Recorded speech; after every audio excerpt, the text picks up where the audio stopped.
car, which cost £5,000 in the 60s and now sells for nearly £200,000. A car that could scorch from 0 to 100 miles an hour and brake to a standstill in less than 14 seconds. The stuff of legends. A giant killer. The meanest, baddest, rudest, most evil sports car ever. The AC 7-litre Cobra.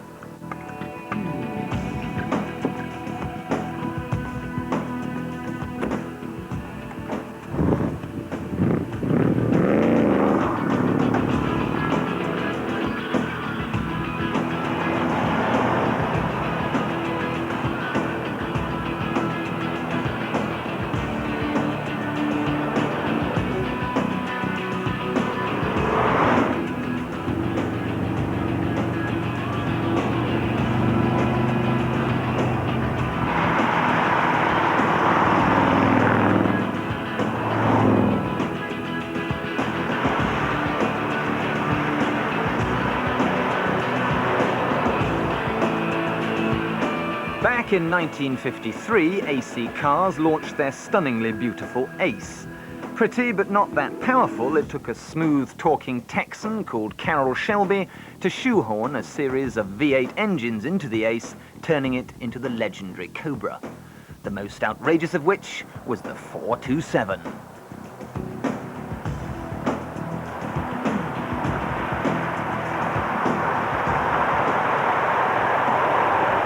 But this was no hot rod built in a back alley.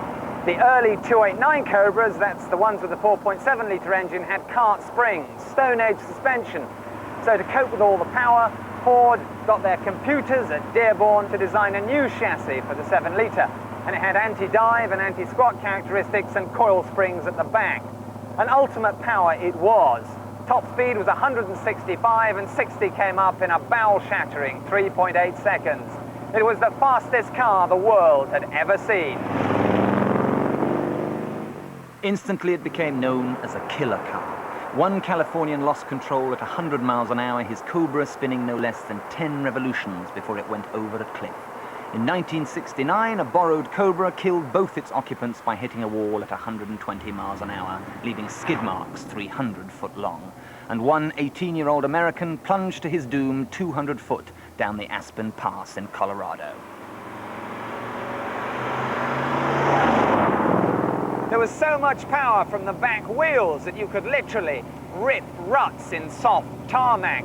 And rumor has it that when Carroll Shelby took prospective purchasers out for a test drive, he'd stick a $100 bill to the windscreen, bury the throttle, and tell his passenger he could have the bill if he could reach it. The sheer push from the G-forces meant he won every single time.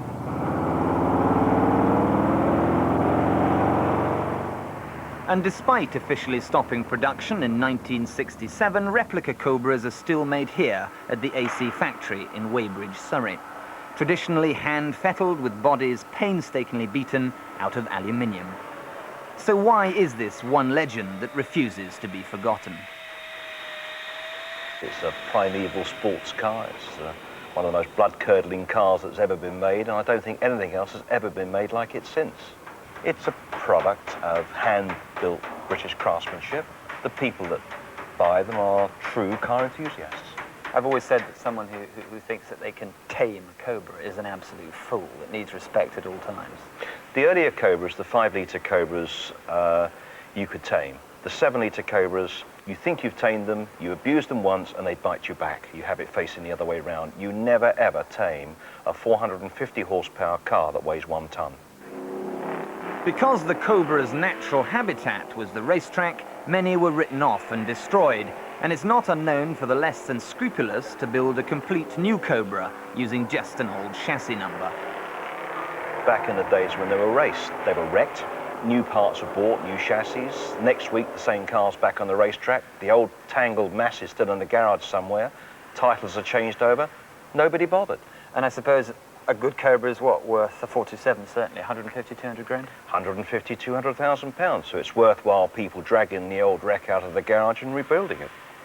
But I see you have this marvellous piece of history here with all the old chassis numbers, Generally known as the Bible. the Bible. And this is the definitive guide to Cobra chassis numbers. This is the records of AC cars. AC cars have recorded every single car they've made back to 1931.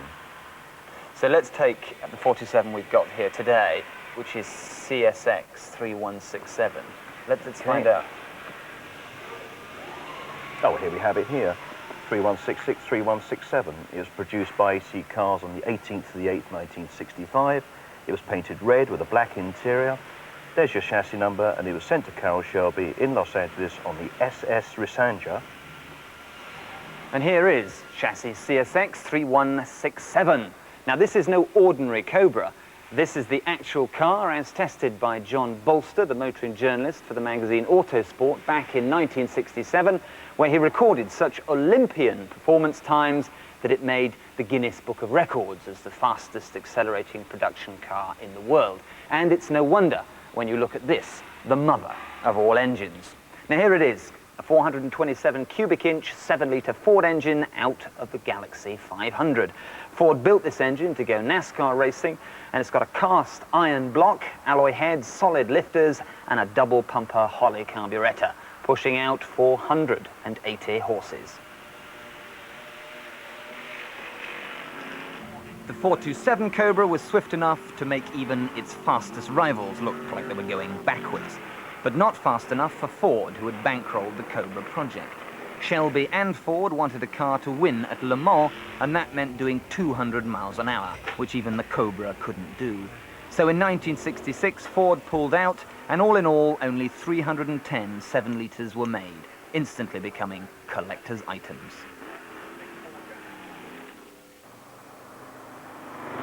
So does the Cobra really deserve its reputation as the most dangerous car ever? Yes and no. Around town, it's a sleepy, grouchy old car.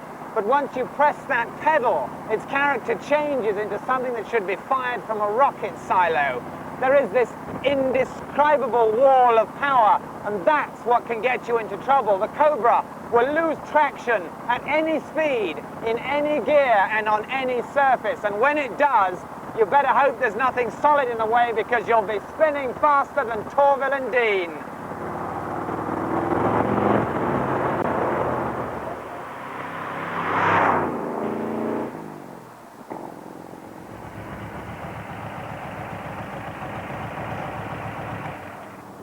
So there it is.